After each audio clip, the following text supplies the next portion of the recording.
ꯌꯥꯝ ꯅꯨꯡꯉꯥꯏꯖꯩ ꯈꯤꯇꯪ ꯂꯦꯠ ꯑꯣꯏꯈ꯭ꯔꯦ ꯀꯣ ꯃꯌꯥꯝ ꯂꯥꯛꯄꯤꯔꯣ ꯑꯩ ꯃꯤꯅꯤꯠ 6 ꯂꯦꯠ ꯑꯣꯏꯈ꯭ꯔꯦ ꯑꯗꯣ ꯉꯁꯤꯗꯤ ꯂꯛꯀꯤ ꯁ꯭ꯇꯣꯟꯒꯤ ꯃꯇꯥꯡꯅꯦ ꯉꯔꯥꯡ ꯍꯥꯏꯈꯤꯕꯗꯣ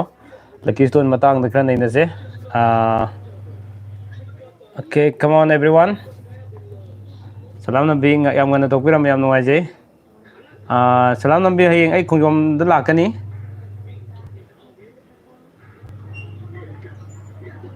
okay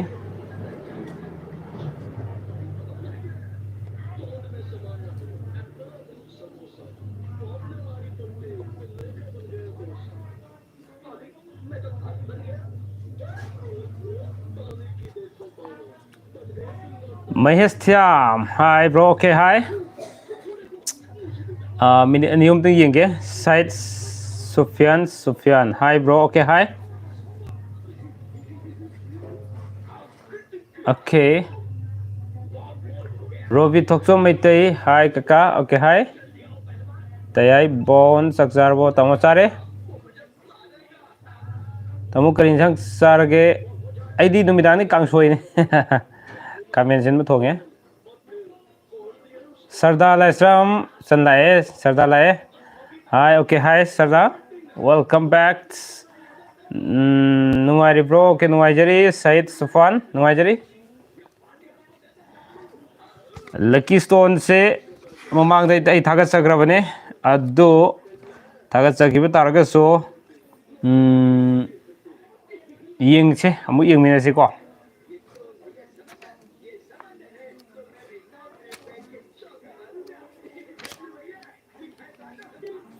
lucky stone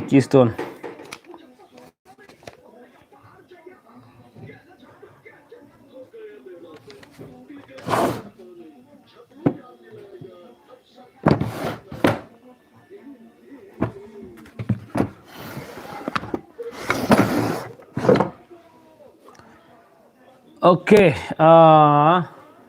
सिंगजित welcome hi bro okay hi Ajit Soibam hi hi okay hi हौरसे ब्रो ओके हौजरगे तमुगी बैकग्राउंड साउंड खरा हवे अतो साउंड हवे ना रेजे नितो खरियो जानी पाना कार्टून येंगे दोने ओके ये फ्रे अजित सोयबम नेहा हाय काका हौरसे ओके हौजरगे हाय ब्रो लकी स्टोन मतंग से कोक ngauरे प्रशांत सलाम येंमिनरसे हुजिको कोक ngauरिसे आई सी मतंगसु हाना सेंदोकसो होगे मयामना कोक ngauरे दुगी मतंगसु थमजगे अदुगा ngasi कंप्लीट ओइबो खरम तौजरके अदो हजिक अइना हायरोगा होरेन थेंना लाक्पसिंग अमु हंगकदो माले एनीवे अदुबो पुंग मापन हाइना लेबमने सुम अइ हौजे हाइजरगे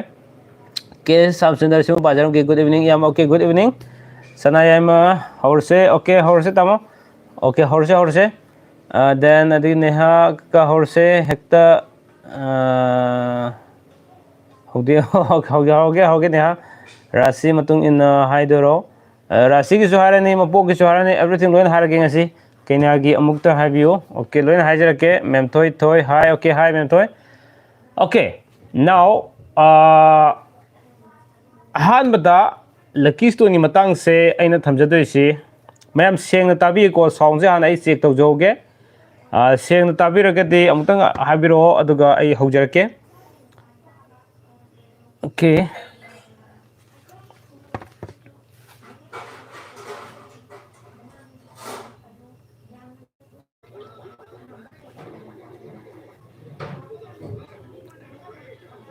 ताजरे ताई लाइफ पार्टनर इदि लेद्रबो लेगनी लोइन मथंग नैथरक से ताई ओके ताई साउंड ओके तारे थैंक यू जैन ताई ओके ताई ओके मैम साउंड फजन ताबिरबनी ना नाउ आई हाइजरगे ब्रिसिकिसो लोइन हाइजरगे सिंगजित वाइकोम ताजरे ताई ओके अहानबदा आइगी ngasi की टॉपिक जे हौद्रिङै मांगोइनना आइना मियामदा थमजनिंग मसे सुमाय तवे कोइसे लकी स्टोन सीबगी मतंग से हौजिक अइना हाइरक्कदोरिबा असिगी पुरा कंट्रास्ट इसा इसाना कोथि येंगबो मतमदा हाइबिरकपसु याय अदुगा अमना इमान मानदब हाय तारे को मानद्रिब खुदिमक सिंगदो हौजिक अइना हाइरक्कदोरिबसे सिरसु यागनी अदुगा कोथिदा इसागी ओने येंबिरगा तौरिब अदु ओरेना सिरसु अदुमक केसु कायदे हाइबसि महाना थमजौगे मरमदि आई सिदना मा हाय अदुगा कोथि येंगदना मा हाय हाइरक्प याय कोथि येंगबदा लैरिसिन नखत्रगी येंग बेस तौर हाइरक्प याय मपोक निमकी बेस तौर हाइरक्प याय अदगी अइना मुक राशिद बेस तौर हाइरक्खिब याय को अदुना हाइरिबा मयाम सिंगसिदा Prashanta Salam okay sound is very perfect okay thank you so much okay then अदुना सुचित्रा ओके हौजरगे अदुना आई हाइनिंग से अहानबदा मयाम खंगमिनदसे अइना हाइरक्कदोरिबा लकी स्टोन से असिसुजुम इसाना सिबजानी देन अदुगा अतोपा इसा इसागी देन कोगी कोथि येंगो मतमदा पांजीने पिबिरकपा अदुसो मानद्रगसो अदुमक सिबकसो कायदे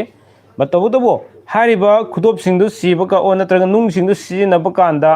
करी करी फोल्पी अमसुंग सिमिनबा यादबा नुंग सिंगजु करी करी ले हैबसे हानगी ऐगी कनोददि अयाम लोइन थागसग्रबने ब्लॉग तदि को लकी स्टोनी मतंग से एपिसोड 9 खर सुम थागसग्रबने अदुना हौजिक आई रिपीट अमुक तौजरा कांसिदा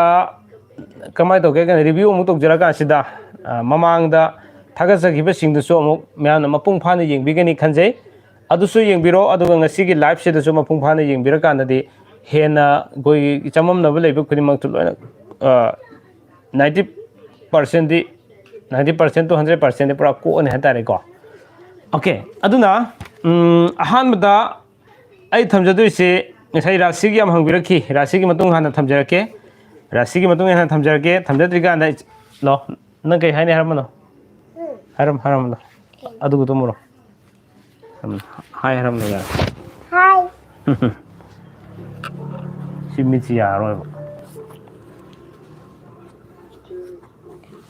तो पाउधरमको कई हाइमदु हरमसे हाय द हाय तिनि ए कोम हाइनो हाय तिनि सिन हरले तो हाय सिसे नंबी हायो हाय सिसे नंबी ओके ओके आई यारे को फम येंगो यारे ओके नाउ सुमाय तोए राशि की मतुंग हाना हाना थमजरके को नुपा गिसु ओबि जाय नुपी गिसु ओबि जाय को अदुना अहानबदा राशि की मतुंग इना पकना नुंग येंगमिनसे मेष राशि की पकनब नुंग से रेड कोरल कवे को मेष राशि की पकनब नुंग से रेड कोरल ओइगनी अदुगा वृष की ओइना वृष राशि की पकनब नुंग से डायमंड पकनगनी और नत्रगा व्हाइट सेफर पकनगनेबा को अदुगा मिथुन राशि की ओइना इमरेल पकनगनी मिथुन राशि की ओइना इमरेल पकनगनी अदुगा कर्कट राशि की ओइना को कर्कट राशि की ओइना मूनस्टोन नत्रगा पाल्स पकनगनेबा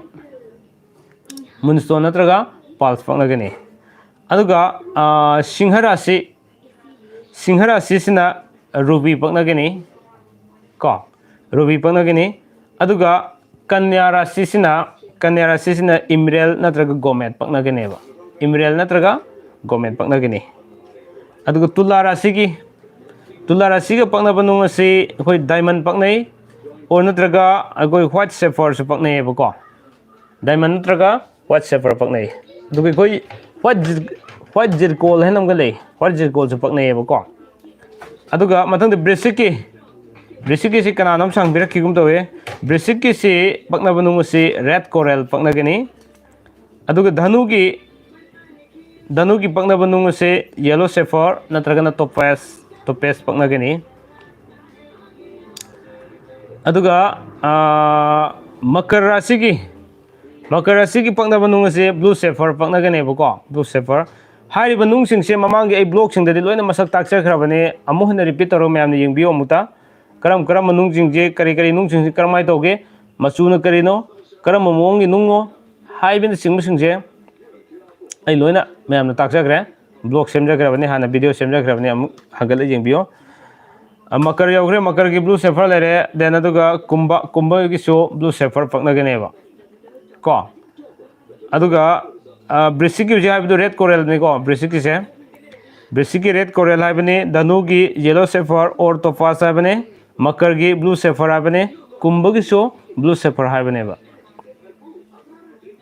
अदुगा मिन्न राशि फॉल की येलो सेफर नत्रगा कैक्टस आई को येलो सेफर नत्रगा कैक्टस आई ऐसी पकनगनेबा मिन्न राशि की ना को अदुगा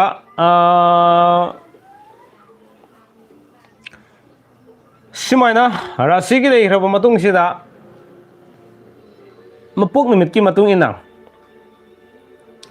मपोक निमित की मतुंग इना पकनबा नुंग सिंगसि करिनो हाइबसे अमुक म्याम द खुदोल तमजगे मपोक निमित की मतुंग इना लेरिबा मागे चानाबा नुंग से यंबियो नोमाइजिंग निमित की हाना थमजगे नोमाइजिंग निमित की पकनबा नुंग से रूबी पकनगनी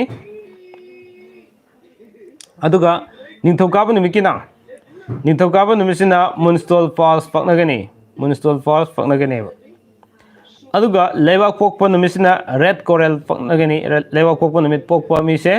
वेदर नुपा औरसो नुपी औरसो रेड कोरल से पकनगनेबा को अदुगा युमसे कैसा सिना इमरेल पकनगनी अदुगा सगोल सेल ना टोपास पकनगनी अदु इराई सिना डायमंड नत्रगा व्हाइट सेफर नत्रगा व्हाइट जिरकोल सिपकनगनेबा अदुगा थांगजि निमिसिना blue sapphire पकनगनी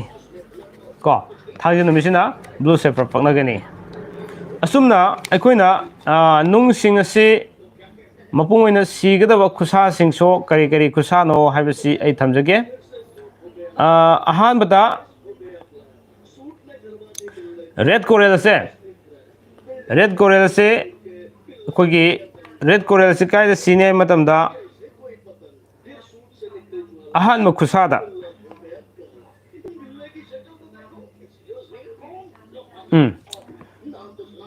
Ahaan खुसादा सीगदबनेबा okay minute तक आबियो का मैम ओके मागे सिफम दई कोन हाइजगे मागे चानाबा नुंगसे नुंग सिंगसिगे चानाबा धातु हाइतारे धातु अंग पुनसिला हापतोइने तेनको खुदोब सिबदो ओबि जाय ओ नत्रगा लिक सिबदो ओबि जाय मागे चानाबा धातु अंगमदि लेते यादेबा अदुन चानाबा धातु सिजो म्याम थमजरके रेड कोरल के चानाबा धातु से सना नत्रगा लुपा ओइगनेबा अदु अरुम से तरुक लुमगदबा अदुगा इमरेल है नुंगसिगी पकनबा धातु से सिसु सना नत्रगा लुपा ओइगनी को अदुगा पल्स सिना पर्सेबा नुंग से माग चानाबा धातु से लुपा का चानगनेबा अदुगा रूबी एरबा नुंग से माग चानाबा धातु से सना ओइगनेबा अदुगा डायमंड को डायमंड का पकनबा धातु से सना नत्रगा प्लैटिनम का पकनगनी अदुगा रेड कोरल को रेड कोरल से माग चानाबा से सना का चानगनी टोपाज सो सना का चानगनी ब्लू सेफर सो सना का चानगनी अदुगा येलो सेफर सिसो सना का चानगनी अदुगा गोमेट सना नत्रगा लुपा को अदुगा कैक्टस आई सिना लुपा का चानगनी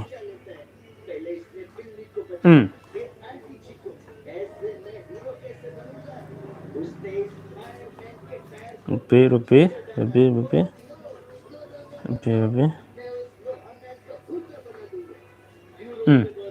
अदुना हारिबा नुंगसिंग सिग चांबा धातु सिंगजे कोइना खंग्रे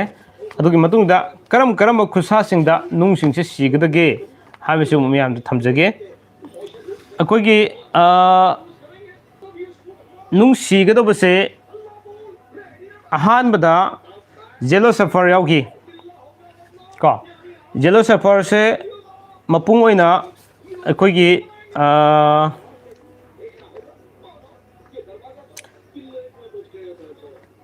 ꯙꯅꯨꯒ ꯄꯛꯅꯕ ꯑꯣꯏꯈꯤ ꯀꯣ yellow safer okay yellow safer से येलो सेफर ने टोपास ने अदुगा कैक्टस आई हारिब अहुम से सिकदाय सिने मतम the सिगी खुदोन B Sid सिगनेबा अमुका जरके खुदोन be the सिदुइ से येलो सेफर ने टोपास ने अदुगा कैक्टस आई ने अदुगी मथंग दा खुनिंग थौदा सॉरी खुजाइदा को खुजाइदा सिगदबसे करिनो हाइबा तारगदी गोमेट सिबिगनी को गोमेट सिबिगनी अदुगा डायमंड सु सिगनी ब्लू सेफर सु सिगनेबा करिगुंबा मयाइदा चानारिबा नुंगसिंग से गोमेट लेरे अदुगा डायमंड लेरे अदुगा ब्लू सेफर लेरे हारिबा अहुम से सि हारिबा खुजाइ सि सिगदबा को अदि मथंगदा अमु एकोई यंगसे मूनस्टोन ने रेड कोरल ने अदुगा रूबी ने कैक्टस आई ने सिना खुनिंग थौद सिगदबा अदुगा पल्स इमरेल है हम जाओकिबदो मा खक्ते ने कोई खुनो बिल सिबिगदबसे को सि मैम खंबिगदबनी मथंगदा पोकप तारिकी अमसुंग थागे मतुंग इन चानाबा नुंगजे मैम खुदो तमजरकी को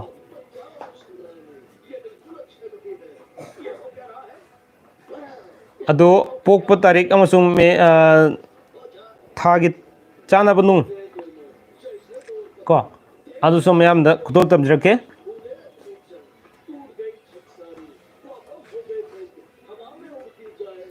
सेंटर फमलम से मैम हाय अदो तरमलो पापा दा थो लो बा सि फमलो चा सि थेगिला मैम हाय अदो तो से सेकेंड लौरगे मैम इजानिबागा सेकेंड अमता वारी साबियो आई केनमते लौथोकसगे सेकेंड अमनि तंग मतंग आई ब्रेक लौजगे इजानिबा तंग फमनगे को अदु मैम गे लोइना आई तौजरके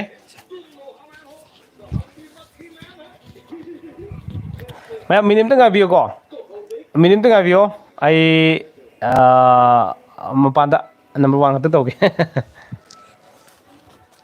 फम हाय मैम तो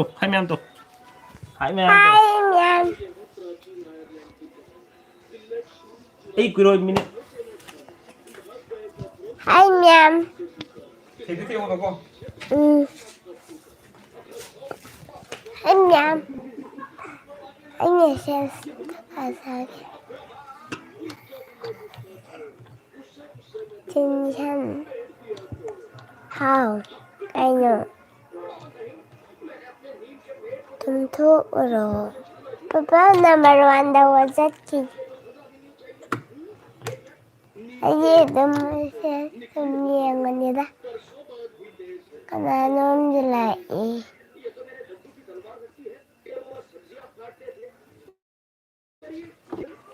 Comment babi baro tinishan nang comment tayo baro ayan na ito ginagawa pa dyan ako ay si daddy kanyon pangalan na iba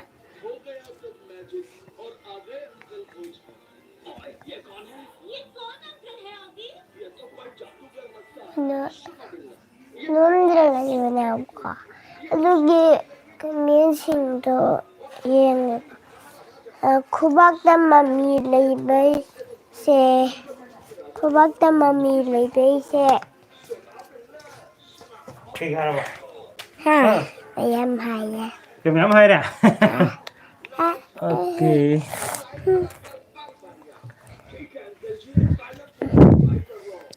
तो के हाय बा हां मैम हाय रे ओके चल यिंग जा यार यिंग जा ma'am bye bye good night हरम मैं गुड नाइट ठीक है ओके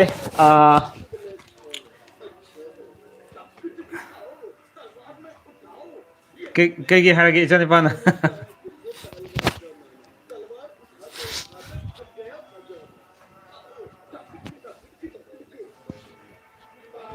ꯁꯥꯔꯒꯤ ꯐꯣꯟ ꯅꯝꯕꯔ ꯄꯥꯝꯃꯦ ꯄꯤꯖꯔꯛꯀꯦ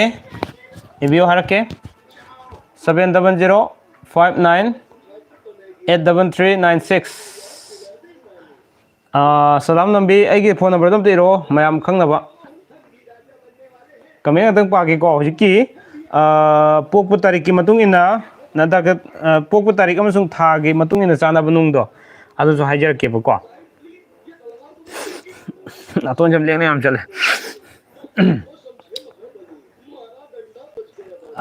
ꯑꯣꯀꯦ ꯀꯔꯤ ꯀꯔꯤ ꯀꯃꯦꯟ ꯂꯩꯕꯅꯣ ꯑꯝꯇ ꯌꯦꯡꯖꯒꯦ ꯍꯧꯖꯤꯛꯀꯤ ꯂꯣꯏꯔꯝꯗꯥꯏ ꯃꯇꯦꯛꯇꯨ ꯈꯛ ꯂꯛꯀꯤ ꯏꯁꯇꯣꯟꯁꯦ ꯀꯨꯝꯒꯤ ꯆꯍꯤꯒꯤ ꯄꯤꯕ ꯂꯩꯕ꯭ꯔꯣ ꯆꯍꯤꯒꯤ ꯄꯤꯕꯗꯤ ꯂꯩꯇꯦ ꯃꯁꯥꯏ ꯑꯣꯏꯈꯤꯕꯗꯨ ꯁꯨꯝ ꯑꯣꯏꯗꯣꯏꯅꯦ ꯁꯦꯇꯔꯗꯦ ꯔꯥꯁꯤꯁꯤꯡ ꯑꯣꯀꯦ ꯅꯤꯡꯊꯧꯖꯝ ꯕꯦꯂꯦꯟꯇꯤꯅꯥ 21 ꯐꯦꯕꯋꯥꯔꯤ ꯌꯥꯎꯔꯛꯑꯅꯤ ꯖꯨꯂꯥꯏ 24 ꯌꯥꯎꯔꯛꯑꯅꯤ ꯕꯦꯝꯃ ꯊꯧꯅꯥꯎꯖꯝ ꯀꯀꯥ ꯁꯤꯡꯍ ꯑꯃꯇ ꯍꯥꯏꯕꯤꯔꯛꯑꯣ ꯌꯥꯎꯈ꯭ꯔꯕꯅꯤꯀꯣ ꯑꯃꯨꯛꯀ ꯔꯤꯄꯤꯠ ꯇꯧꯖꯔꯛꯀꯦ ꯍꯣꯔꯦꯟ ओके हाय टिनिसन Vijeta Takellambam hi okay Pushpa hi Priyanka वेंस तमो थांग जपोई इशु अनुग्रासी लकी स्टोन ओके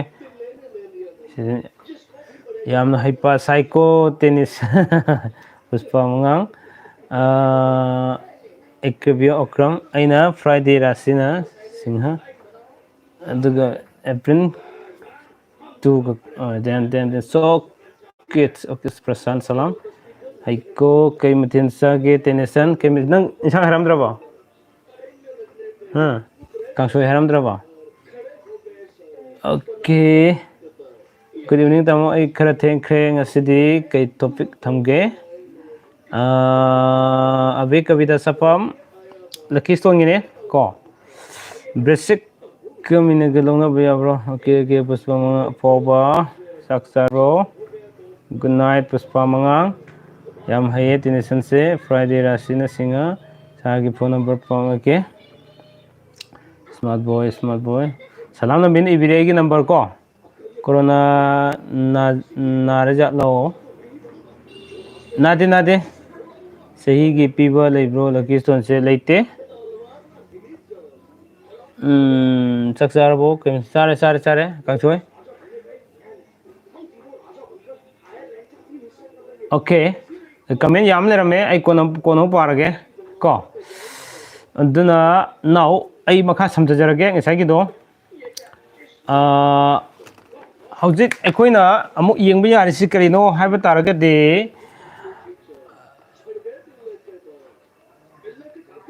मबुक निमिकी हाइग्रे राशि की हाइग्रे को मबुक निमि हाइग्रे राशि की हाइग्रे नाउ वी शैल स्टार्ट पोप तारीख की मतुंग इन अमसुंग था की सानब नुंग हाइ तारीख को मसिसु थमजरके एप्रिल की तांग 15 दगिना मे की तांग 14 फाउद पोकपा को अमुका हाइजरके एप्रिल की तांग 15 दगिना मे की तांग 13 फाउद पोकपा मीसिंग की ओइना रेड कोरल सियाम चानागने रेड कोरल अदुगा तांग 15 दगिना जून की तांग 13 फाउद पोकपा मीसिंग असिदा चानाबा नुंगसे डायमंड चानागने को अदुगा अमुक जून की तांग 15 दगिना जुलाई की तांग 13 फाउवा को जुलाई की तांग 13 फाउवा सिना इमरेल चानागने देन अदुगा जुलाई की तांग 15 दगिना अगस्त की तांग 13 फाउद पोकपा मीसिंग की ओइना पल्स हाइबे चानागने पल्स हाइबे नुंगसि चानागने को अदुगा अगस्त की तांग 15 अगस्त नुमिसिदगिना सेप्टेम्बर की तांग 13 फाउबसिना सिदा पोकपा मीसिंग सिना करि चानागने रुबी हाइबे नुंगसि चानागने को बॉयज सरदा बॉयज तादब्रो ओके अदुना देन सेप्टेम्बर की तांग 15 दगिना अक्टोबर की तांग 13 फाउबसिना इमरेल सि पकनगनेबा इमरेल हाइबे नुंगसि चानागने को पकनगने चानागने अदुगा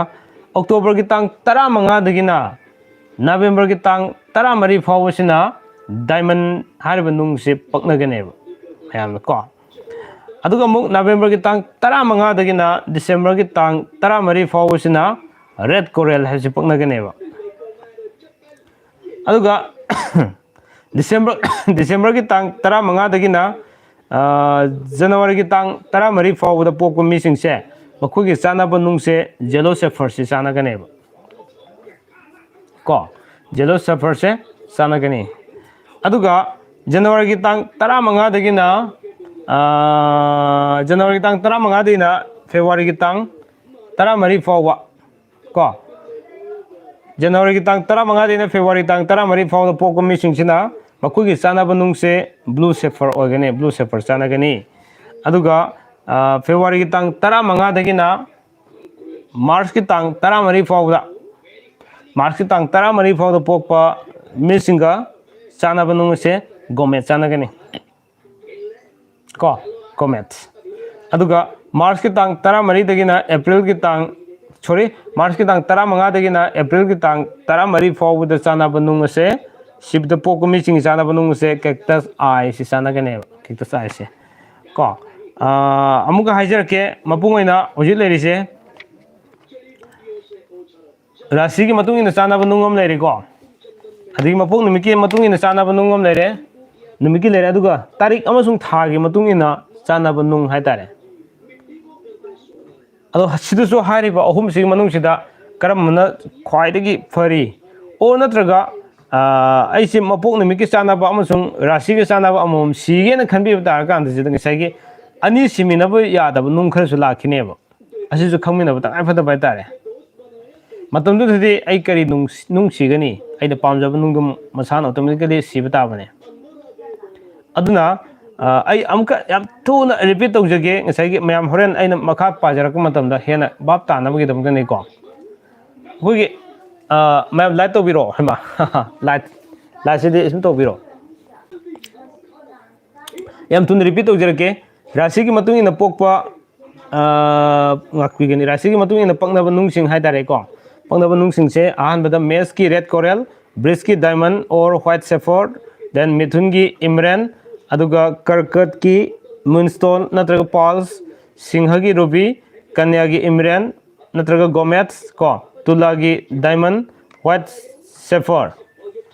aduga white zircon habam sulai aduga basic ki sanaba se red coral nehai danu gi yellow sapphire natraga topaz ko aduga makar gi blue sapphire aduga kumbha gi blue sapphire minna gi yellow sapphire natraga cactus eye hari bising se rasi ga pakna bising oigedabani tahu da yaurga so tabiro aduga mathangda pokpuna miki matung ina sanaba pakna nung se karino hab targadi nomajing mitana ruby nithogabadana moonstone pearls aduga leba kokpuna da red coral sigani yumse ki pokumi na imran sigani aduga sagol sen pokumi na topaz sigani irai gi na diamond white sapphire natraga white zircon habisi pakna gani aduga thangja numit pokumi singina blue sapphire si pakna gani ko blue sapphire aduna hari bising sigi manung damuk kona saigi magi sanaba khudop sibo ro aduga lik sibo ro sida habdoi bunung sigi sanaba dhatu sing do kari kari no habisi koi khamina batangai phade ko aduna sanaba mapung oina red coral gi sanaba se sana natraga lupa ko adugi imran gi organa sana natraga lupa si jo aduga pearls gi organa lupa aduga ruby gi organa sana diamond gi organa sana platinum ko aduga red coral sana gani topaz sana gani aduga blue sapphire so sana gani yellow sapphire so sana gani gomets lupa sana amasung cactus eye lupa hari bising si sana gani ko ai giteng thu ro mane amu repeat to number aduga sigani bu khusa sing si kai da sigani hari bisi so yengbiyo yellow sapphire ne topaz ne aduga tiger eye ne ko yellow sapphire ne aduga topaz ne tiger cactus eye ne hariba akogi ahum se sina makoi si matamda sigi khudon bida adu khuna khuyai da sinabugi damakta sina gomet ne aduga diamond ne blue sapphire ne hai bising sina kujai de sibiga da bani adu kuning thoduna moonstone ne red coral ne amasung ruby cactus eye hai bising sina goi kuning thoda aduga kunau biduna pulse emerald hai bisi sigane buko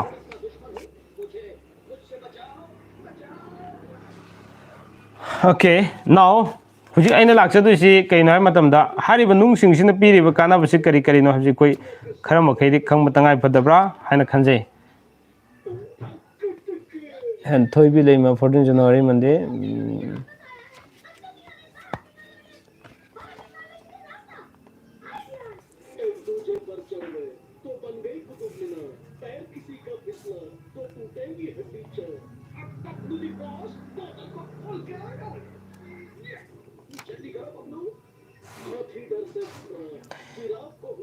okay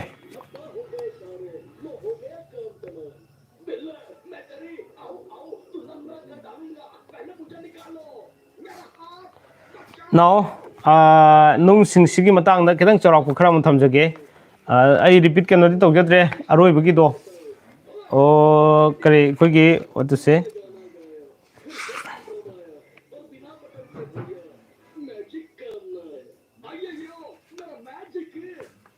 okay now sigadab jaga aya makhang re akoina aduga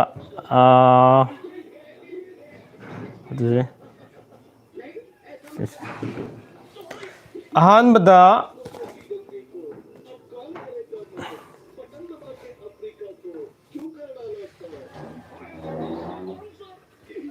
ruby dia hujar ke ko ma'am ruby nung si siraga akoi kai kana bano yengse ruby si masudi angang mani mamal yam manung ni ruby si ayamana gulab masu muraina ba aduga atya masu oiba numit grahani chalo masa tumro chalo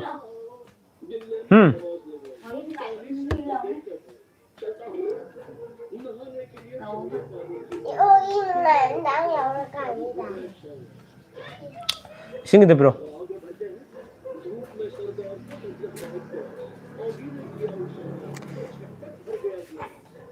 Nunggi explain tau tu si makan kaya makan ni ko. Singan kaya tahu ke. Sari ba.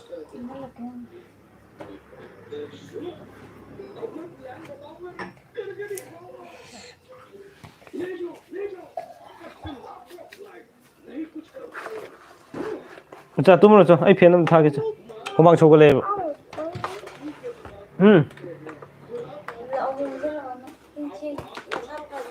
hẹn thế là hôm nay xin nào ha à tôi phải để nó working sắp đến hẹn cho là phiền một công này là sao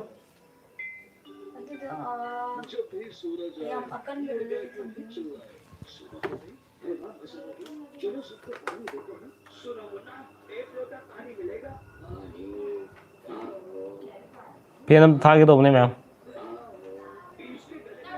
vâng số này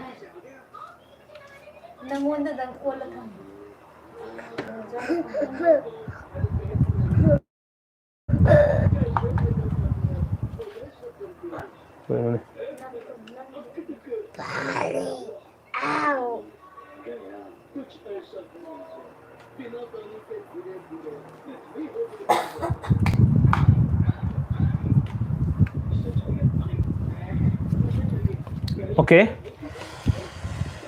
em sagale aduna penga tung thabane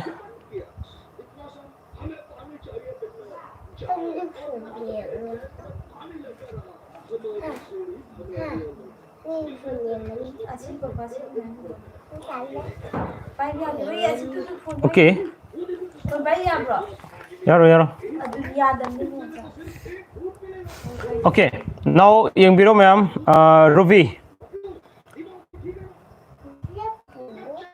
Ruby se Ruby ki masi masu se angang mane bako Ruby masu se angang boy gane mamal yam manung ni adu Ruby si ayam bana gulab masu murai na ba atya masu oi masi numit ki graha gi nung ne ba adu diamond sina ꯗꯥꯏꯃꯟꯁꯨ ꯃꯃꯜ ꯌꯥꯝ ꯌꯥꯝꯕ ꯑꯇꯥꯡꯕ ꯅꯨꯡꯅꯤ ꯃꯁꯤꯒꯤ ꯅꯨꯡꯁꯤ ꯂꯥꯄꯨ ꯃꯆꯨ ꯑꯉꯧꯕ ꯑꯉꯥꯡꯕ ꯒꯨꯂꯥꯞ ꯃꯆꯨ ꯍꯤꯒꯣꯛ ꯃꯆꯨ ꯉꯥꯡꯂꯩꯅꯕ ꯑꯣꯏ ꯃꯁꯤ ꯁꯨꯇ꯭ꯔ ꯒ꯭ꯔꯍꯒꯤ ꯅꯨꯡꯅꯤ ꯍꯥꯏꯀꯣ ꯑꯗꯨꯒ ꯕ꯭ꯂꯨ ꯁꯦꯐꯔꯁꯦ ꯏꯆꯝ ꯆꯝꯕ ꯃꯨꯔꯩꯅꯕ ꯃꯆꯨ ꯑꯗꯨꯒ ꯂꯪꯈꯠꯄ ꯍꯤꯒꯣꯛ ꯃꯆꯨ ꯑꯗꯨꯒ ꯂꯪꯈꯠꯄ ꯑꯣꯏ ꯃꯁꯤ ꯁꯅꯤ ꯒ꯭ꯔꯍꯒꯤ ꯅꯨꯡꯅꯤ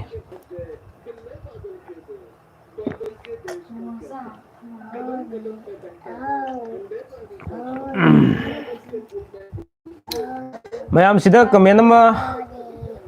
ꯌꯥꯎꯈ꯭ꯔꯦ ꯑꯩꯅ ꯄꯥꯖꯔꯛꯀꯦꯕꯀꯣ ꯑꯩꯗꯤ ꯌꯥꯝ ꯅꯣꯛꯅꯤꯡꯕ ꯍꯥꯏꯇꯥꯔꯦ ꯅꯦꯝꯕꯁꯤꯡ ꯍꯥꯏꯅꯀꯣ ꯀꯗꯥꯏꯗꯩꯅꯣꯗꯤ ꯈꯪꯗ꯭ꯔꯦ ꯄꯥꯕ ꯊꯣꯛꯇ꯭ꯔꯗꯤ ꯇꯣꯛꯂꯣꯝ ꯅꯥꯏ ꯍꯥꯏꯅ ꯍꯥꯏꯔꯤꯕꯀꯣ ꯑꯁꯤ ꯃꯌꯥꯝꯅ ꯂꯦꯞꯄꯤꯔꯣ ꯃꯥꯏ ꯀꯃꯦꯟꯁꯦ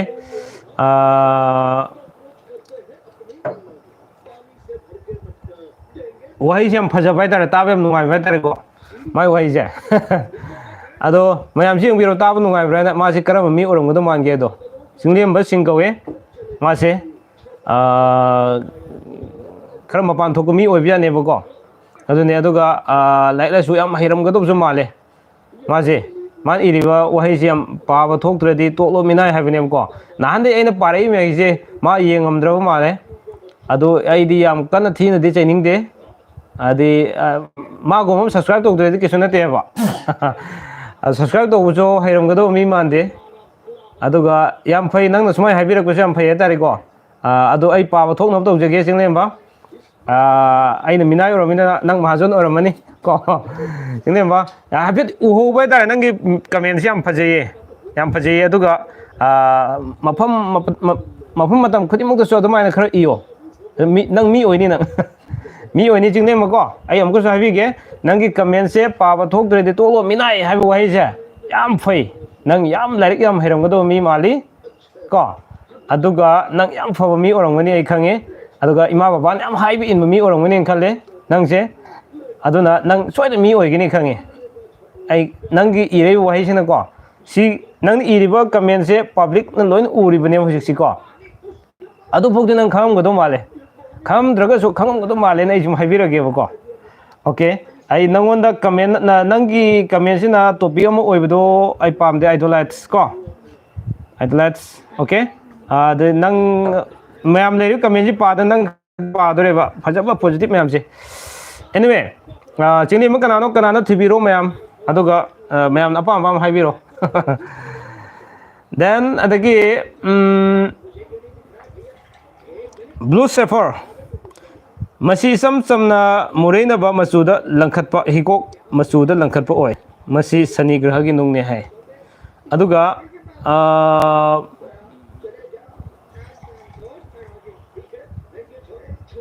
ꯑꯩ ꯁꯥꯎꯗꯦ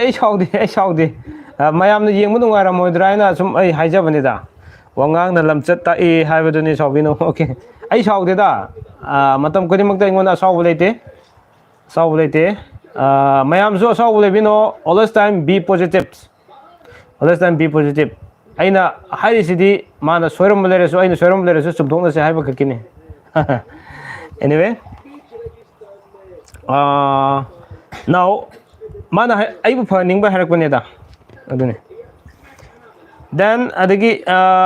ꯕ꯭ꯂꯨ ꯁꯦꯐꯔ ꯍꯥꯏꯈ꯭ꯔꯦꯀꯣ ꯃꯁꯤ ꯏꯆꯝ ꯆꯝꯕ ꯃꯨꯔꯩꯅꯕ ꯃꯆꯨ ꯂꯪꯈꯠꯄ ꯍꯤꯒꯣꯛ ꯃꯆꯨ ꯂꯪꯈꯠꯄ ꯑꯣꯏ ꯃꯁꯤ ꯁꯅꯤ ꯒ꯭ꯔꯍꯅꯤ ꯅꯨꯡꯅꯤ ꯍꯥꯏ ꯑꯗꯨꯒ ꯃꯁꯤꯗꯤ ꯏꯃꯔꯦꯜ ꯃꯆꯨꯁꯤ ꯅꯤꯝ ꯃꯆꯨ ꯑꯣꯏꯅ ꯇꯧꯋꯤ ꯍꯥꯏ ꯁꯪꯂꯩꯅꯕ ꯑꯣꯏ ꯑꯗꯨꯒ ꯑꯉꯥꯡꯕꯗ ꯃꯛꯁꯤꯟꯕ ꯃꯆꯨ ꯂꯩ ꯕꯨꯙ ꯒ꯭ꯔꯍꯒꯤ ꯅꯨꯡꯅꯤ ꯍꯥꯏꯀꯣ ꯑꯗꯨꯒ ꯀꯦꯛꯇꯁ ꯑꯥꯏꯁꯦ ꯃꯁꯤꯃꯛꯇꯤ ꯑꯩ ꯕ꯭ꯂꯣꯛ ꯁꯦꯝꯕꯗꯃꯛꯇꯤ ꯄꯟꯈꯤꯗ꯭ꯔꯤꯕꯅꯤ ꯑꯗꯨ ꯑꯣꯏꯔꯁꯨ ꯃꯄꯨꯡ ꯐꯥꯅ ꯈꯤꯇꯪ ꯑꯩ ꯊꯝꯖꯔꯝꯒꯦ ꯇꯧꯕꯅꯦ ꯑꯗꯨꯅꯅꯦ ꯀꯣ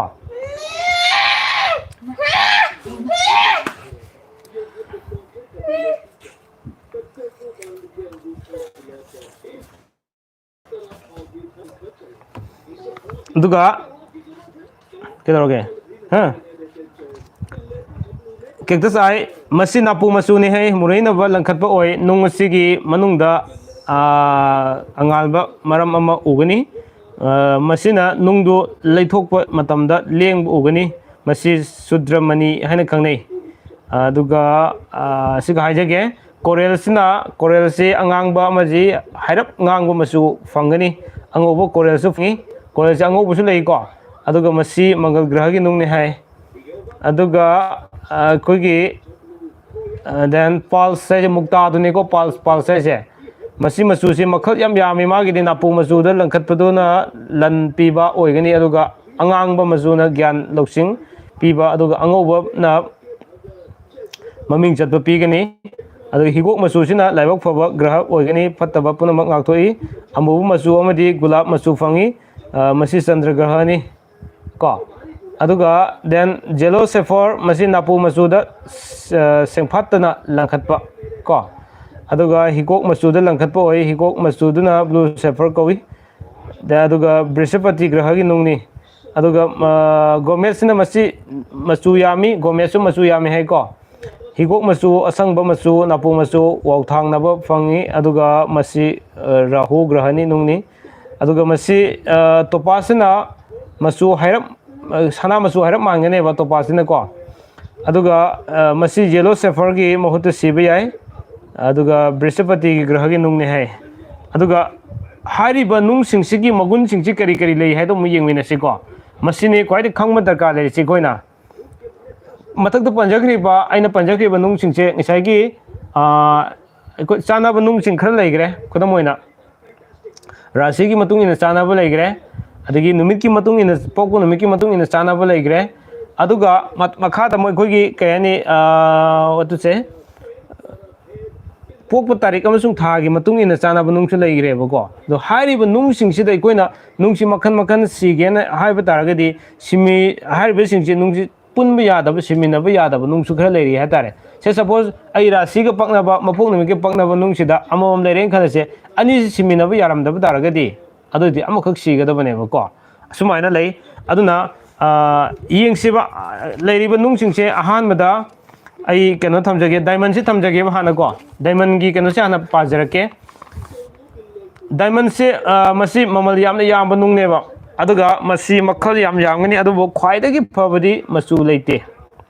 sangbanaraga ngobaduna phajaba masu gawi aduga ayamba nungna napu masu manba natragana wauthang masu oi masu yaudaba higok masu hairap manba natraga sangbanaba amadi angangba mangal naiba amuba dak leitaba aduna khwaidagi mamal yamba afaba makhalgi nungni hai mayai crack leiraba madu fattaba nungni amuba natraga angangba dak leirabadi madu fattaba potni aduga diamond da angangba natraga napu masu oibaduna yamna kanaba amadi mamal yamba nungni masidi yamna ina kera khunba thak wangba mising natragadi sibu ngamnade hai nungsi ko aduga angobu masu gi diamond sina dharma gi samaj gi amadi ishwar gi thabak ta chanai hai aduga napu masu oiba diamond na mai pakpa saukhatpa industry thabak toba mising aduga karbar wala then aduga sell thadaba mising da kanai amubu masuna kogi thabak amadi sinpham khara makha ta thaba thabak sing da chanai aduga afaba macha nupa pokningba nupina yamna sengba angoba diamond ga loinana hairap masu sirabadi hairap muba masu sirabadi laibak phaba macha nupa pok kalli haina sumna ibirami diamond gi siko aduga sita sanatana amukso ahongba amasung sidra leiba diamond sirabadi fattaba fall fangi hai naba yekpa madi tension wangba oiheli hai ko diamond sina ja chapni somna som chap yadre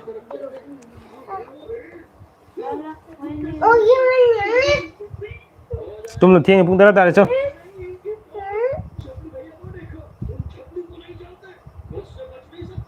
se pung ni pan hobi ne se he so tumna aduga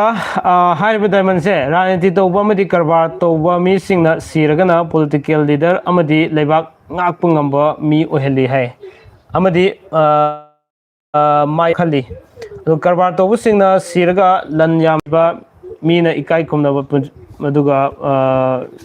punsido aki amongna thanba nuaiba mi oheli hai aduga fattaba amadi sengdaba diamond sirabadi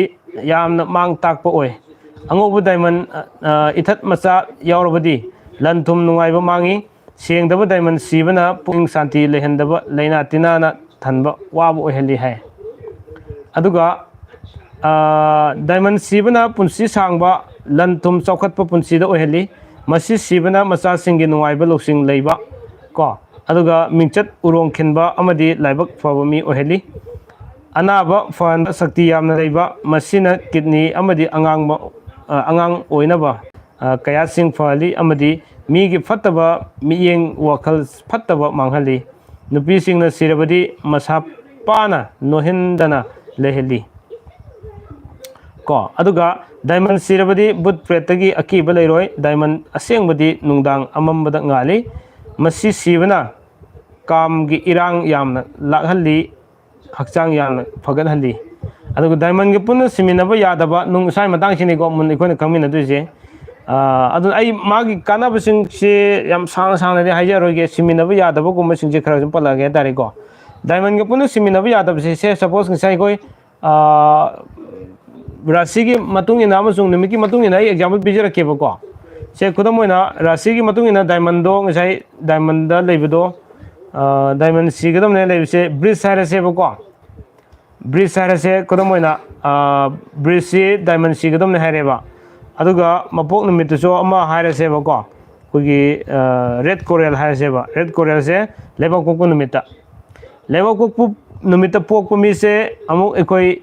मागी राशि से bridge ओरेमे खलसेबा लेबक कोको निमिता पोइबा मिसिना सिगदबा नुंगसिना रेड कोरल नेबको अदुगा ब्रिज त सिरिबा ब्रिज की राशि दे लेबा मिसिगी मागी सिगदबसिना डायमंड ने दौरसेबा अदु हुजे आइन हाइजरसि डायमंड नि सिमिनबा यादबा हाइरेबको मासी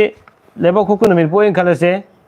अदु लेबक कोको दि मासी रेड कोरल सिदुने अदुगा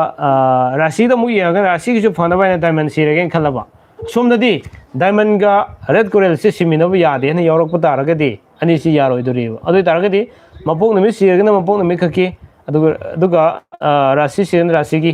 को अदुगा डेट ऑफ बर्थ मतुंग इन सिरगना अदु ओइगदबा हाइतारे सी खंगु दरकार ले अदुना डायमंड नि सिमिनबा यादबा नुंगसिंगसि रुबी याद्रे पल्स याद्रे दिंग साइ इन हाइबर रेड कोरल याद्रे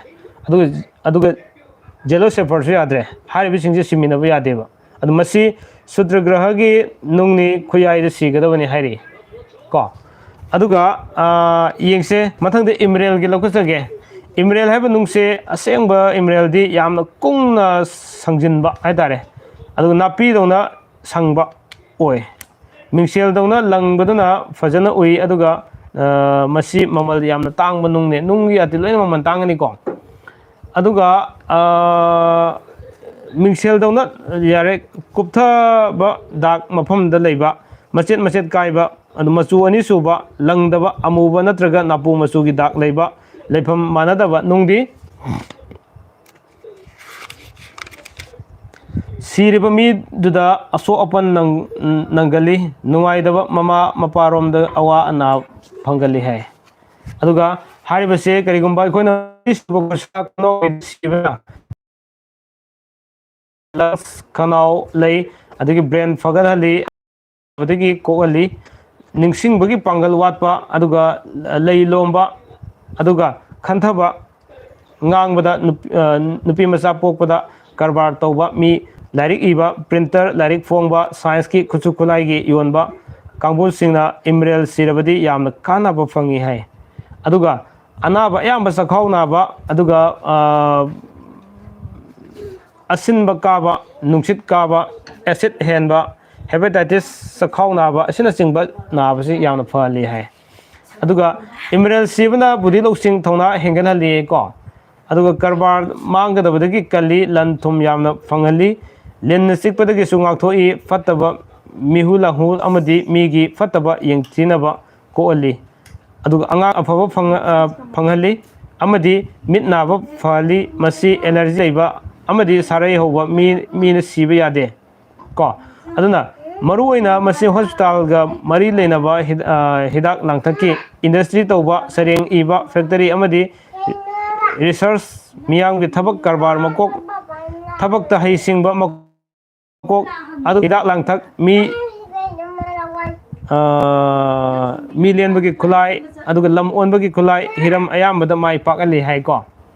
अदुगा इमरेल सिबना सात्रना बुद्धि लौसिंग फगलली निंगसिंगबगी शक्ति हेंगलली बैंक की थबक पोचई योनबगी इनकम टैक्स की उकिल की अंकन थबक तौबगी प्रोफेसर पांजी लारी इवन सिंह सिंह इमरल सिबगी हम कानाबा फंगे है अदुना माग सिमिनब यादबा से इमरल के सिमिनब यादब से करी करी नो है तारगदी रेड कोरल याद्रे अदुगा पाल्स सिसु याद्रे को अदुना मथंगदा गोमेट की नो है नुंगसिमुक म्याम खुदोल तमजगे गोमेट सी मसु मखल याम फंगेबको अदुगा अंगांगबा हिकोक मसु असंगबा नापु मसु वाउथांगनबा मदी अतोप मसु क्या फंगनेबा अदुगा मसिगी अतांग मनुंगसिंग सिबना येकनबदगी ngakthoi hakchang phaba lantum amadi saukhatpa yaifaba oheli masi sibana lamlakki sa tanbada ngakthoi amadi lanphamda funabada mai paki adubo fattaba nungsing sirabadi khudong thiningai oi angang masugi nungdi hakchang soali amadi lantum manghali nungsi sibana lantum hengalali अदुगा हक्चांग फन लेहली अमदी नुंगाई याइफबा ओहेली मरु ओइना राजनीति वाला सिंगना याम माइ पाकली अदुगा केक्टस आई के थबक उकिल सिंह सिरबसु याम फै धर्म के थबक तोबु सिंचु फगलनबा ओइ मसी राहु दशा कोवली है अदुगा लैना सिंह फन बसे सि खरग थमजरमगे मसी सिबना अयामबा एलर्जी उनसागी अनाबा अदुगा नुंसंग सारै होबा मिटनाबा लाइहौ इंगनबा सोक्थगनबा तुम्बा यादबा बीपी हार्ट नाबा अदुगा मथक थंगबा हक्चांगदा नाबना सिंगबसिंगसि फली याइको लकी स्टोन से अदुगा मागी लेरिबा अखोगी गोमेट से मागे सिमिनबा यादबसिंगसे रूबी याद्रे रेड कोरल याद्रे अदुगा ब्लू सेफर सिस याद्रे तारे को मथंगदा मूनस्टोन के थमजगे मूनस्टोन से नुंगसि अहोंग मखल अमदि ओयेबा मासिको अदुगा पाल्स की महुत सिनबसु याय मसीगी मसुसी अंगांग लेचिल मसु ओय मसी येंगबदा था माली अदुना moonstone कौरिबनी करिगुंबा मतमदा ngangneinaba wauthangnaba higok masu amuba gulab masu fangi nung asida langkhatpa amasu yauri nungdu leithokpada ugani ko okay कनागुंबा नाबा सिंसे चखौ नारबा अदगी मिसी करे चखौ नाबा मीना मसी सिबा फै अदुगा मसी सिबना टेंशन वांगो फै सिंगदी नौरी कंखलली अदुगा मसी नुंगसी सिबना नुंसिनबा खाइनदुना हंजलनली अदुगा लारिक लाइसु तौबा पाबा मिसिंगना अमदी रिसर्च कांगबुना यामना काना पी रिसर्च कांगबु सिंग को लुंग खोंदोंग बदा नुंगाइबा फंगली हार्ट नाबा अंगांग पोकपगी अनाबा लेबा सारे उबा पुकनिंग ना वाबा सावबा हेंगतपा कांगबु सिंग यामना काना हलेबा को अदुगा प्रोजेक्ट रिसर्च अकाउंट बैंक अदगी केस की इंजीनियरिंग सिंग काना बयाम पी अंगांग मसा फत्तबना नुंगसी सिरबदी मसा फली चौरै तप्प फली अदुगा ngakta natraga mari suba kunawbida sigadabani hai अदुगा मथंग से पाल्स की थमजगी को समुद्रदा लेबा कोंग्रेंग मसिंग लांगमद्रबा मिलियन दुदगी खरगी मसादगी फंगी कोंग्रेंगदगी फंगबा पाल्स ना ख्वाइदगी ममल याम नुंग ओय समुद्रदगी फंगबा पाल्स सिंगसी मसु कयामरम ओय अंगोबम अमुबा नापु हिकोक मसु अदुगा गुलाब मसु अंगांगबा वाउथांगनबा असंगबा मसु गुलाब मसु को अदुगा ख्वाइदगी अफबनी हाइना लौ हारिबसिंगसिना ख्वाइदा अफबने लौएबा अदुगा ममलसु यामना यामी अरंगबा पाल्सना ख्वाइदगी फै सि हारे अदुगा संब्रुगुंबा लेबा अदुगी काइबा मोटपा लंगदबा दाग लेबा अदुगी लेबाक तौना मनुंगदा लेबा सिगुंबा सिंगसिदसु सिबा फत्ते है अदुगा मपुंग ओइना अमुक येंगसे हारिबा पाल्सर बनुंगसे सिसे मागा सिमिनबा येंगसिको अतोप नुंगसिंग सिमिनबा यादबा सिंगसे डायमंड याद्रे इमरल याद्रे ब्लू सेफर याद्रे अदु केटस आई याद्रे हारिबा सिंगसे सिमिनबा यादेबा मथंगदा रूबी की लौखसगे Ruby harba nungse angang machu kihom amunbagi machu gulab machu ko aduga mureina ba amadi sangbana ba machu oi kanaguma miduna ruby asengba machu fangjaba ising machu langkat pa arang machu kapa sirbadi macha machu faba pokpa lantum chokhatpa oiba aduga mani mukta yamna fangba mioising oi hai aduna Nanti siang nanti mangal toi. Aduga hari barubi ga cactus aiga blue sapphire ga ahum si kudop ama khakta da haplaga seminar abadi midu asum pangson da sontharak mamai da phamba phawbungam lakloi hari aduga maramdi amambaga anganbaga ani punsinnaba punsinna lerabadi leibi ade adum oiragaso grahamapan ki khudopti siba phai grahamapan orgadi hariba mayam sing kwai de phawdi grahamapan common noina loina sidi chan chana bako adigi yellow sapphire thamjage yellow sapphire se mapung oina karam matang ina habse ori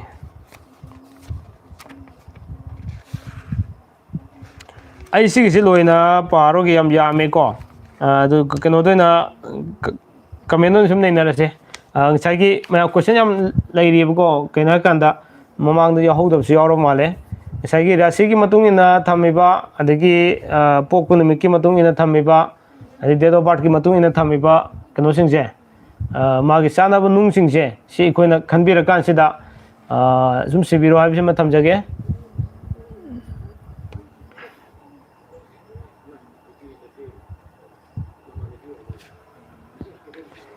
Okay. Comment ka pagi ko. Saron camps lame ngasi kay matang ino lucky stone gi matang to jabane. Ai uji ki pabale pa matang sidagi ai comment lokhasage mayam comment ibiro yengjage mamang gi lokhasaro Nupa nupi ani sab manai saron camps. Okay. Yes. Oh, thank you. Yam nuai ai khang dabai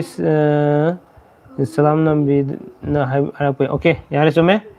Mayam hojik phawda changsida mayam na hangbining ba doubt leiba leiragadi habiro kai comment da yengjarake aduga Wednesday gi habiro hai ko kunjesuri khetrimiam Wednesday jumche gisase email paknagane ba email no haiba nungsi paknagane Saroda Waingbam yellow sapphire gido habiro okay yellow sapphire ke harke ko smile na parge okay yellow sapphire se tabio ko Sunday ke hairo oe Sunday se ruby have nungsi ko yellow sapphire se masi mamal yam tang banung si napu masu hairap man baduni aduga masi sibana sel thongi phibam phagan hali karbar da natraga industry da kana hali angang afaba pokningba aduga angang afaba pokningba mina siba phai aduga pukchel yamna chawba thabak laitin ningba mibu tengbang ningba dharma gi yoga gyan gi tawba amasung dharma sandok ko mi singna yamna kanai hai aduga nungsi sibana mi dugi loksing singba aduga haksang phaba lan thum leiba mingchat urong khenba amadi phattaba gogi bud pret tagi ngak thokpa ngammeba adu nungsi sibana midu mokong mari panba gari tongba phangba haksang phaba budi loksing henba lan thum chokhatpa maza masu afaba pokpo ogali nungsi khudom bida sigadabani pals ka loinana sanana sirabadi hena sakti leiba ama oheli hai sati leiba phabe hen heli aduga matek kaiba nung sibana huran madagi akiba fangi aduga langdaba nung mapal yaudabana yeknaba yam hali mina thina ngangnaba imung manung thina ngangnaba oi aduga sengdaba nungna khudong thiba mayam ama thoali sangom machu manabana sangom machu manbana hakchanggi asopan thoali hai aduga phi dona tawba mayak sakhasan amanga ta thoali ꯗꯥꯛꯅ ꯂꯟ ꯊꯨꯝ ꯃꯥꯡ ꯇꯥꯛꯍꯜꯂꯤ ꯀꯨꯊꯕ ꯅꯨꯡꯅ ꯄꯨꯛꯅꯤꯡ ꯋꯥꯕ ꯁꯥꯟꯇꯤ ꯑꯣꯏꯍꯜꯂꯤ ꯑꯗꯨꯒ ꯃꯈꯣꯡ ꯃꯔꯤ ꯄꯥꯟꯕ ꯒꯥꯔꯤ ꯇꯣꯡꯕ ꯐꯪꯕ ꯇꯥꯔꯒꯗꯤ ꯅꯨꯡꯁꯤ ꯁꯤꯔꯒꯅ ꯍꯦꯟꯅ ꯑꯐꯕ ꯑꯣꯏ ꯍꯛꯆꯥꯡ ꯐꯕ ꯕꯨꯗꯤ ꯂꯧꯁꯤꯡ ꯍꯦꯟꯕ ꯂꯟ ꯊꯨꯝ ꯆꯥꯎꯈꯠꯄ ꯑꯐꯕ ꯀꯌꯥ ꯑꯣꯏꯍꯜꯂꯤ ꯍꯥꯏꯀꯣ ꯑꯗꯨ ꯃꯥꯒ ꯁꯤꯃꯤꯟꯅꯕ ꯌꯥꯗꯕꯁꯦ ꯗꯥꯏꯃꯟ ꯕ꯭ꯂꯨ ꯁꯦꯐꯣꯔ ꯀꯦꯛꯇꯁ ꯑꯥꯏ ꯍꯥꯏꯕꯁꯤꯡꯁꯦ ꯁꯤꯃꯤꯟꯅꯕ ꯌꯥꯗꯦ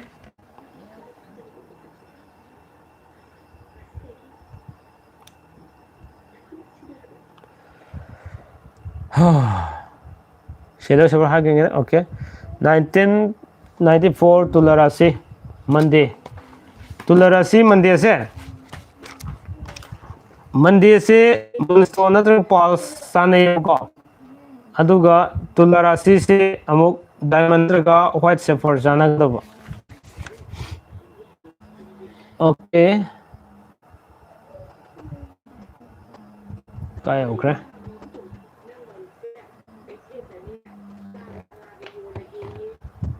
वेडनेसडे की हाइबिरो वेडनेसडे की साइबदो इमरेल लेरेको सरुकास ब्रो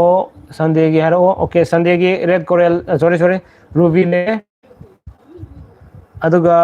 लक्ष्मी निथौजा संडे की हाइबिरो संडे होजे नाइबदो रूबी नि को ट्यूसडे की अमदा हाइबिरो ट्यूसडे की red coral Tuesday red coral अदुगा थर्सडे ब्रिस राशि हाइबिरो मस्नाम जिम्मी थर्सडे से थर्सडे टोपेस लेरे को थर्सडे से अदुगा का लेखरा ब्रिस राशि औरगना डायमंड नत्रग व्हाइट सेफर अदुगा सोल सेन औरगना टोपेस हाइबिसिंग जी अम हेक हापिरो दगी ब्रो थर्सडे की हाबिरो थर्सडे की हुजे ना टोपेस ने को देन अदुगा संडे मेष राशि की हाबिरो संडे रूबी ले अदुगा मेष राशि रेड कोरल रूबी की रेड कोरियन का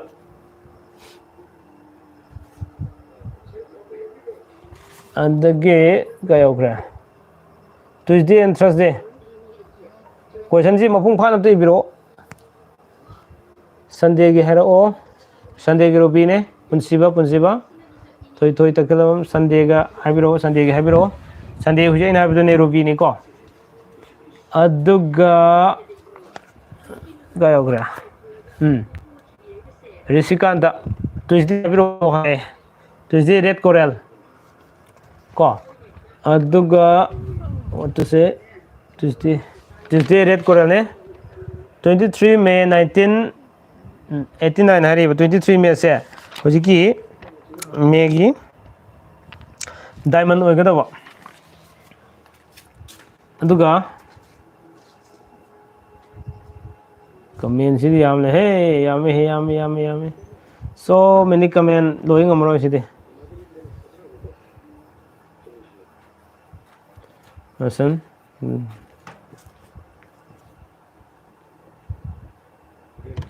ओके वीडियो थागत कानसु मक्साय हाइगिबसिंग अमुक उबो फंगनी को लोइना उबदे मकर राशि की हाबिरो मकर की ब्लू सेफर ने अदुगा फ्राइडे डायमंड नत्रगा व्हाइट सेफर को ओबिगदबा अदुगा सोशल माइबम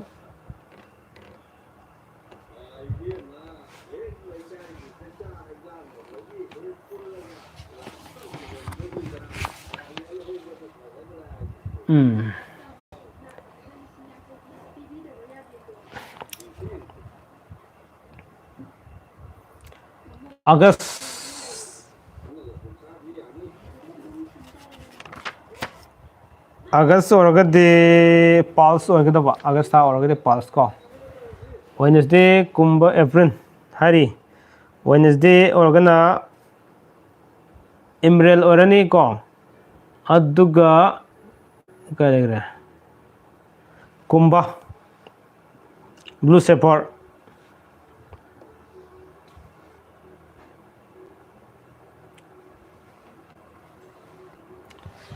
केट आई के जेलो सेफर का सिमिनब याब्रा आई येंजरके केट आई से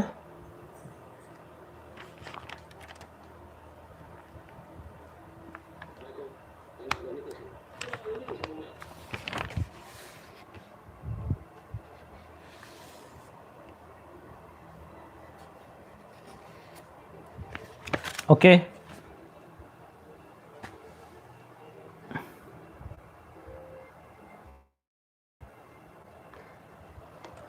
मैम कनो कमेंट खर सूम लापीरो व्हाट्सएप खर लापीरो व्हाट्सएप लागे कूपना सूम खर नईनमीनरसी लोनको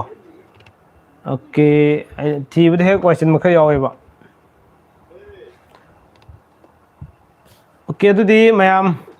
लाइव से खरबदि थेंगिबने अदो पुंग अमगी मयादि ऑलमोस्ट यौसिलाबनिना दो सिनजबगी तंजादो लौजब पामले Nomi ngang तौसे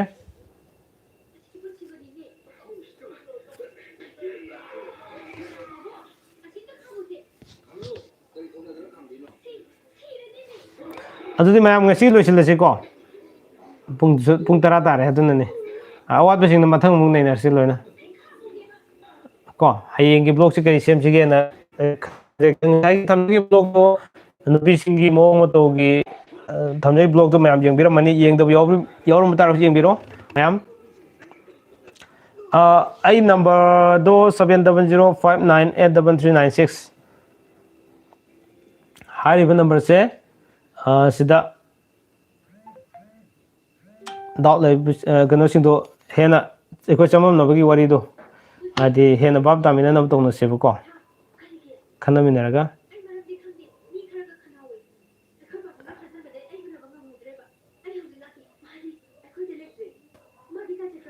okay अदुदी ma'am comment लापीरो को असुम फमजिन मसिंगो खर वारे अदुनने